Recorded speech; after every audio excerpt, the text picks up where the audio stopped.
প্রিয় দর্শক শ্রোতা সবাইকে অনেক ধন্যবাদ জানাচ্ছি। আজকে গুরুত্বপূর্ণ কিছু বিষয়ে কথা বলব। সেটা হচ্ছে যে দর্শক, আমরা জানি যে সরকার ক্ষমতা আসার পরে তারা একটা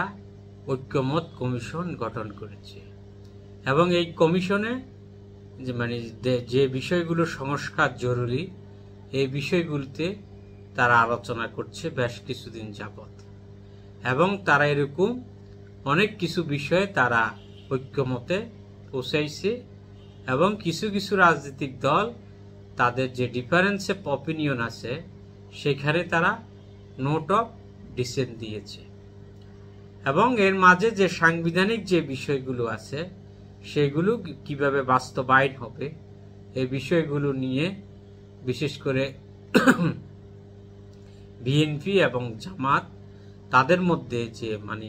মতপার্থক্য দেখা দেয় এবং আমরা জানি যে জামাত বলেছে যে বিশেষ সাংবিধানিক আদেশে সেটা বাস্তবায়ন করা যেতে পারে এবং তার রেফারেন্স টেনে তারা বলেছে যে জিয়াউর রহমান ৭৭ সালে বিশেষ সাংবিধানিক আদেশে এই সংবিধান সংশোধন করেছেন এমন নজির আছে। বিএনপির মতামত হচ্ছে যে তারা নেক্সট পার্লামেন্ট যারা আসবে তারা এসে সেটা সংসদের হাতে ছেড়ে দিতে চায়, কিন্তু জামাত সহ আর অন্য কিছু রাজনৈতিক দল চায় যে জুলাই সনদ নির্বাচনের আগে বাস্তবায়ন করার জন্য এটা আইনি ভিত্তি দেওয়ার জন্য এবং এটা নিয়ে বর্তমানে রাজনৈতিক অঙ্গনে উত্তাপ ছড়াচ্ছে এবং তার মধ্যে অন্যতম যে বিষয়গুলো হচ্ছে সেটা হচ্ছে যে দ্বিকক্ষ বিশিষ্ট পার্লামেন্ট, এরপরে কি নির্বাচন কি ফেয়ারে হবে নাকি সাধারণ পদ্ধতিতে হবে, অনেক বিষয় এর মাঝে জড়িত এবং রাজনৈতিক দলগুলোর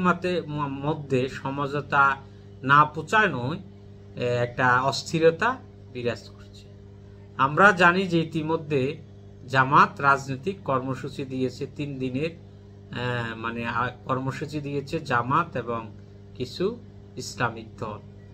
এবং এই বিষয়টা নিয়ে অনেকে সমালোচনা করছে যে যেখানে ডিসকাশন চলছে যে তারা কেন রাজপথে গেল, আবার অনেকে বলছে যে না রাজনৈতিক দল তাদের দাবি অনুসারে সেটা যেতে পারে, এটা কোনো সমস্যা না। এবং সবচেয়ে যে লেটেস্ট নিউজ হচ্ছে যে বিশেষজ্ঞদের মতামত নিয়ে যে ঐক্যমত কমিশন আছে তারা বিকল্প 4টি উপায়ে তারা এটা বাস্তবায়নের কথা ভাবছে। এক হচ্ছে সাংবিধানিক আদেশ, 2 হচ্ছে অধ্যাদেশের মাধ্যমে সেটা বাস্তবায়ন অধ্যাদেশ জারি করা এবং 3 হচ্ছে যে সাংবিধানিক আদেশে আদেশ জারি করে নির্বাচনের দিন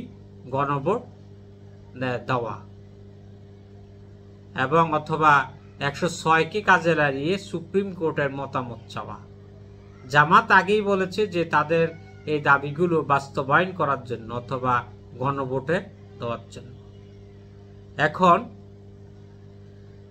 এখন এই বিষয়গুলো নিয়ে একটা অস্থিরতা বিরাজ করছে।